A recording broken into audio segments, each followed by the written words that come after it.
ओम नमः शिवाय। हर हर महादेव। जय महाकाल। कैसे हैं आप सभी शिव भक्त? आप सभी शिव भक्तों को मेरा प्रणाम है। मेरे महादेव की कृपा आप सभी शिव भक्तों पर बनी रहे, यही मैं महादेव से प्रार्थना करता हूं। देखिए, पूज्य गुरु जी ने कई बार कथाओं में कहा था कि जब आप महादेव के मंदिर में जाते हैं और आप कोई कामना मांगते हैं, आपने उसके पीछे कोई उपाय किया, कोई व्रत किया, अनुष्ठान भी किया, पंडित से भी पूछवा लिया, लेकिन आपकी कोई कामना पूरी नहीं हो रही है, कोई कार्य है जो आपका अटका हुआ है, कोर्ट कचहरी में फाइल अटकी हुई है, नौकरी सी नहीं लग रही है, अपने बच्चों के प्रति आप कोई कामना मांगते हैं, कभी अपने पति के लिए कामना मांगते हैं और आपके हृदय में आ जाए कि महादेव मेरी सुन ही नहीं रहे हैं, तब पूज्य गुरु जी ने बताया कि जब आप शिव मंदिर में जाते हैं और आपकी कामना मेरे देव आदिदेव महादेव तक नहीं पहुंचती है, तब शिव महापुराण में वर्णित है कि अपने जल चढ़ाने के क्रम को बदलिए। पूज्य गुरु जी ने 4 प्रकार से जल चढ़ाने का क्रम बताया, वो भी आपको अलग अलग तरीके से करना होता है।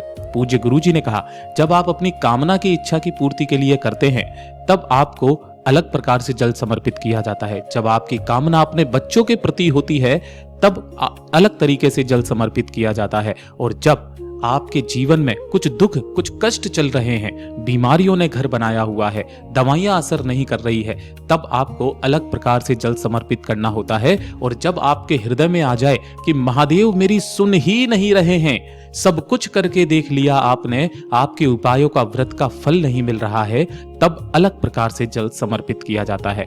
तो ध्यान से सुनना, समझना। गुरुदेव जी की ही कथा से सुन करके और समझ करके इन संपूर्ण उपायों को बहुत आसान भाषा में बताऊंगा, परंतु उससे पहले आप सभी से बस एक प्रार्थना, जो भी भक्त पहली बार आए हैं, चैनल को सब्सक्राइब जरूर कर दीजिएगा और वीडियो को लाइक करके महादेव का कोई सा भी प्यारा नाम कमेंट बॉक्स में लिखना बिल्कुल भी मत भूलिएगा। सबसे पहले बात करते हैं पहले उपाय की। गुरुदेव ने कहा कि जब आपके जीवन के दुख, आपके जीवन के कष्ट खत्म ना हो रहे हों, कोई ना कोई दुख, कोई ना कोई परेशानी, कोई ना कोई कष्ट आपके जीवन में आता ही चला जा रहा है, एक खत्म होता है दूसरा आ जाता है, दूसरा खत्म होता है तीसरा आ जाता है, घर में कोई ना कोई समस्या आपके हमेशा बनी हुई है, तब गुरुदेव ने कहा एक बेलपत्र लेना है आपको। इस एक बेलपत्र में एक खासियत होनी चाहिए, कहीं से भी खंडित नहीं होना चाहिए, और 1 लोटा शुद्ध जल अपने घर का तांबे के कलश में आपको लेना है। केवल ये 2 चीजों को लेकर आपके घर के आसपास जो भी महादेव का मंदिर हो, शिव मंदिर में जाकर के शिवलिंग के पीछे की तरफ बैठकर उत्तर दिशा की तरफ में मुख करके जो बेलपत्र आपने लिया है, उस बेलपत्र को कलश से स्पर्श करवा करके भोलेनाथ की शिवलिंग के ठीक शीर्ष पर आपको रख देना है। शीर्ष पर इस तरीके से रखना है कि डंडी जलाधारी की तरफ हो, बीच वाली पत्ती आपकी तरफ में हो। तत्पश्चात आपने जो जल का कलश लिया है, उस जल के कलश की धार आपको यहां जलाधारी से चढ़ाते हुए, ध्यान रखना डायरेक्ट शिवलिंग पर नहीं, यहां से आपको अपने हाथों को आगे की तरफ लेकर के आना है। जलाधारी पर जल समर्पित करते हुए इस कलश को अपनी तरफ पीछे की तरफ में आपको लेते चले जाना है, कुछ इस तरीके से। तो जल की जो धार है वो जलाधारी से महादेव की शिवलिंग के ठीक शीर्ष तक आनी चाहिए, उल्टा करके इस तरीके से जल समर्पित करना। जब यह आपका संपूर्ण जल समर्पित हो जाए, उसके पश्चात जो भी जल जलाधारी से बहकर नीचे की तरफ आ रही हो, उस जल को आपको एकत्रित करना है, रोकना है।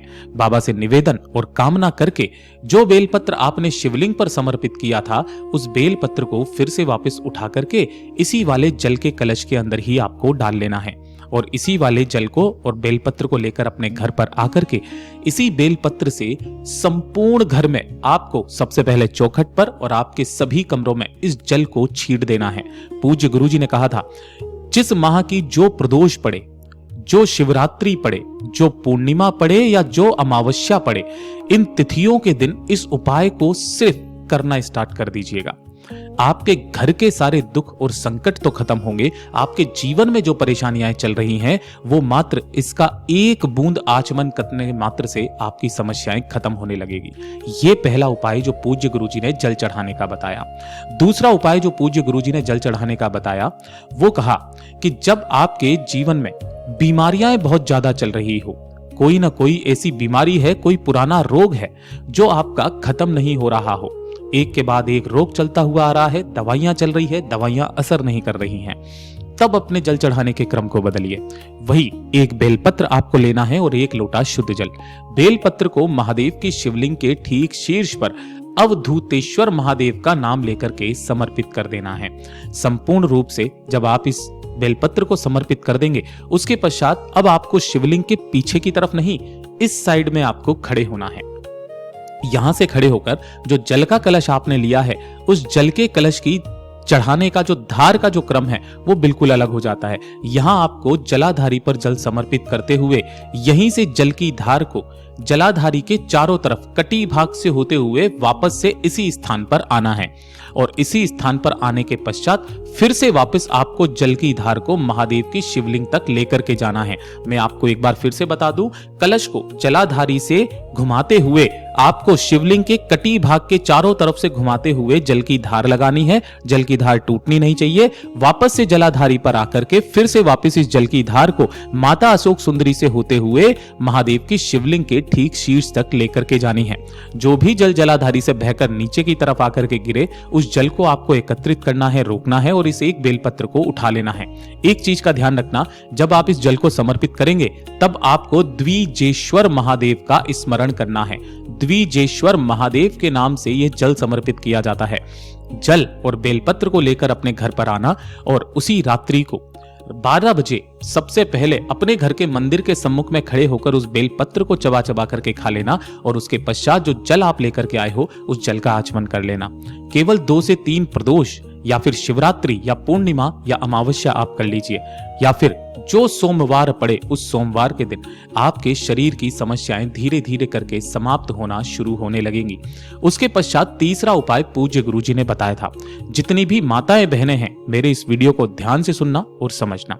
अपने बच्चों के लिए आपको लगता है कि आपके जो बच्चे हैं वो पढ़ाई लिखाई में ध्यान नहीं दे रहे हैं, अपशब्द बोलते हैं, गाली गलौज करते हैं, गलत रास्ते पर जा चुके हैं, शराब, सिगरेट, तंबाकू, नशा का सेवन करने लगे हैं।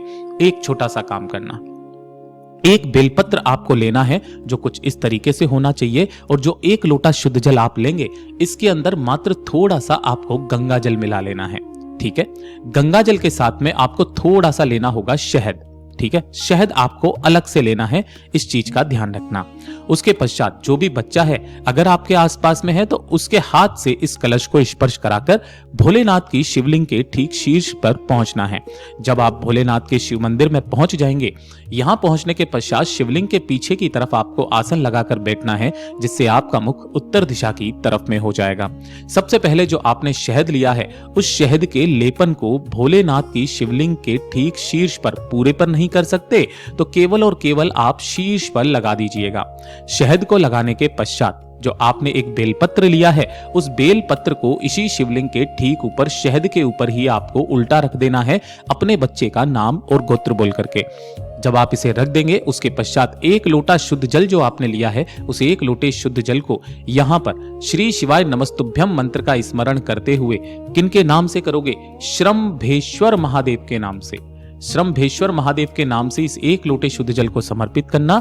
जो भी जल जलाधारी से बहकर नीचे की तरफ आए, उस जल को आपको एकत्रित करना है, रोकना है और उसके पश्चात इस बेलपत्र को उठा लेना है जिस पर शहद चिपटा हुआ है।